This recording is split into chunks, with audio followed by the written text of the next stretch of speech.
सुप्रभात, मैं हूं आपके साथ आस्था पांडे और आप देख रहे हैं मॉर्निंग न्यूज। सुबह की ये सुनहरी रोशनी सिर्फ एक नया दिन नहीं लाती, ये लाती है उम्मीदों की नई किरण, सवालों की नई हलचल और खबरों की ताज़ा दस्तक। और इन हर दस्तक, हर सरगोशी और हर हलचल को आपके तक पहुंचाने के लिए हम हैं हाजिर, पूरी सतर्कता और सटीकता के साथ। देश की सियासत में आज कौन सी नई चाल चली गई, दुनिया के मंच पर किसने बदला खेल का रुख, कहाँ मौसम ने मुस्कुराकर राहत दी और कहाँ दिखाया अपना रौद्र रूप। हर वो खबर जो आपके आज को प्रभावित करती है और आपके कल को दिशा देती है, उस पर रहेगी हमारी पैनी नजर। ये सिर्फ एक कार्यक्रम नहीं, यह है आपके दिन की दमदार शुरुआत, तेज, तथ्यपूर्ण और पूरी तरह विश्वसनीय। तो तैयार हो जाइए, क्योंकि अब खुलने जा रहा है खबरों का वो पिटारा, जिसमें छिपी है आज की सबसे बड़ी, सबसे असरदार और सबसे चौंकाने वाली 10 खबरें। अखिलेश यादव आज गाजियाबाद में किसानों से सीधे संवाद करेंगे, जहां एमएसपी, फसल नुकसान, लागत और आय जैसे मुद्दों पर चर्चा होगी। समाजवादी पार्टी के इस कार्यक्रम में कृषि विशेषज्ञ, एआई एक्सपर्ट और किसान संगठन शामिल होंगे, जिनके सुझावों के आधार पर पार्टी अपना किसान घोषणा पत्र तैयार करेंगी।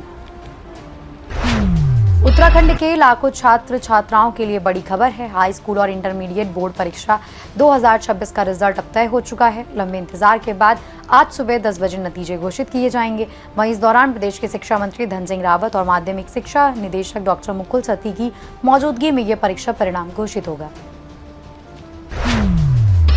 उत्तराखंड में जनगणना के पहले चरण के तहत मकान सूचीकरण एवं मकान की गणना का कार्य आज से 24 मई 2026 तक कराया जाएगा। इसके लिए जनगणना कार्य निदेशालय की ओर से कार्यक्रम की रूपरेखा तैयार कर राज्य सरकार की मंजूरी के लिए प्रस्ताव भेजा गया था, जिस पर मुख्यमंत्री पुष्कर सिंह धामी ने सहमति जता दी है।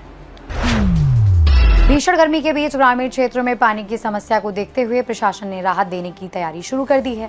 बिलासपुर जिले के सबसे बड़े खूंटा घाट बांध में इस वर्ष 80% जल भराव दर्ज किया गया है, जो पिछले साल के 60% की तुलना में 20% अधिक है। बेहतर जल भंडारण के चलते अब निस्तारी के लिए पानी छोड़ने का निर्णय लिया गया है। जोधपुर में आपदा प्रबंधन की तैयारियों को परखने एवं आपातकालीन परिस्थितियों में त्वरित प्रतिक्रिया सुनिश्चित करने के उद्देश्य से ब्लैकआउट और मॉक ड्रिल आयोजन किया जाएगा। बताया गया है कि जोधपुर जिले में आज हवाई हमले की चेतावनी एवं ब्लैकआउट का मॉक ड्रिल अभ्यास आयोजित किया जाएगा। लखीमपुर खीरी में आज रोजगार मेले का आयोजन किया जा रहा है, जहां 15 से अधिक निजी कंपनियां युवाओं को नौकरी के अवसर देंगी। सुबह 10 बजे से दोपहर 3 बजे तक चलने वाले इस जॉब फेयर में 18 से 40 वर्षीय तक के उम्मीदवार भाग ले सकते हैं। इच्छुक अभ्यर्थियों को अपने जरूरी दस्तावेज और बायोडाटा के साथ पहुंचना होगा। ये मेला बेरोजगार युवाओं के लिए रोजगार पाने का सुनहरा मौका साबित हो सकता है। भारतीय सांस्कृतिक चेतना और आधुनिक सोच के बीच संतुलन स्थापित करने का एक अनूठा प्रयास वैदेही कार्यक्रम के रूप में सामने आया है। ये केवल एक सांस्कृतिक आयोजन नहीं, बल्कि एक जीवंत विचारधारा है, जो ये समझने की कोशिश करती है कि आधुनिकता ने भारतीय मूल्यों और आदर्शों को किस प्रकार प्रभावित किया है। मधुबनी लिटरेचर फेस्टिवल और CSTCS के सौजन्य से आयोजित इस कार्यक्रम में 14 राज्यों और 7 देशों की सहभागिता से वैश्विक पहचान प्रदान करता है। इस वर्ष इसका आयोजन आज जानकी नवमी के शुभ अवसर पर शुरू हो रहा है। 6 महीने के शीतकालीन प्रवास के बाद बाबा केदारनाथ के कपाट श्रद्धालुओं के लिए बुधवार को खोल दिए गए हैं। अब अगले 6 महीने तक देश विदेश से आने वाले भक्त केदारपुरी में दर्शन कर सकेंगे। वहीं आज से विधि विधान से मंदिर के कपाट खोले जाएंगे और फिर केदारनाथ मंदिर में सुबह शाम की नित्य आरती शुरू हो जाएगी। कश्मीर घाटी में इस सप्ताह गर्मी बढ़ी। श्रीनगर, गुलमर्ग और पहलगाम में तापमान सामान्य से ऊपर दर्ज हुआ। मौसम विभाग के मुताबिक आज कुछ जगहों पर हल्की बारिश और गरज के साथ बौछारें हो सकती हैं।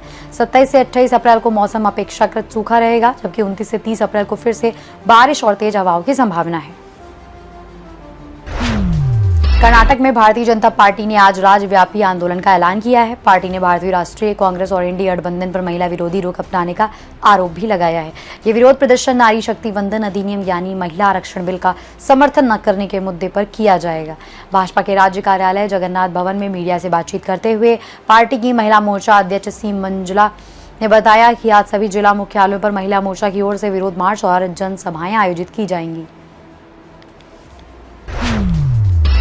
और अब जरा वक्त की रफ्तार को थाम लीजिए, क्योंकि हम आपको ले चलने वाले हैं एक ऐसे सफर पर जहां हर पल में छुपी है एक कहानी, बीते कल की कहानी।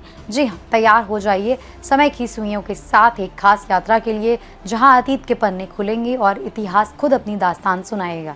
पेश है हमारा खास सेगमेंट आज का इतिहास, क्योंकि हर तारीख सिर्फ कैलेंडर की एक संख्या नहीं होती, उसके पीछे होती है जज्बातों की गूंज, संघर्षों की छाप, उपलब्धियों की चमक और कभी कभी एक ऐसा मोड़ जिसने पूरी दुनिया की दिशा ही बदल दी। तो आइए डूबते हैं इतिहास के उसी रोमांच में और जानते हैं कि आज के दिन ने अतीत में क्या क्या देखा, जिया और रचा। 1953 कैम्ब्रिज विश्वविद्यालय के वैज्ञानिकों ने डीएनए की द्विकुंडली संरचना की पहली बार व्याख्या की। 1982 दूरदर्शन पर रंगीन टीवी प्रसारण की शुरुआत हुई। 2015 नेपाल में 7.8 तीव्रता के भीषण भूकंप से भारी तबाही, जिसमें हजारों लोगों की मौत हुई।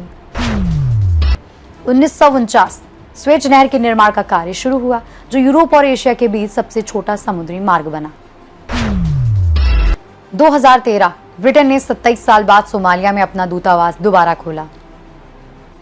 इतिहास के बाद अब वक्त है फिटनेस की बात करने का। गर्मी का प्रकोप धीरे धीरे बढ़ने लगा है, जिससे बचने के लिए लोग अलग अलग उपाय अपनाने लगे हैं ताकि बीमार ना हो, लेकिन इसके बावजूद हीट वेव और थोड़ी सी लापरवाही लोगों को बीमार कर देती है।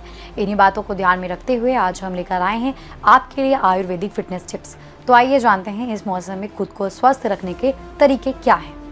पित्त को संतुलित करने वाले आहार का सेवन करें, जैसे खीरा, तरबूज, पुदीना और धनिया आदि।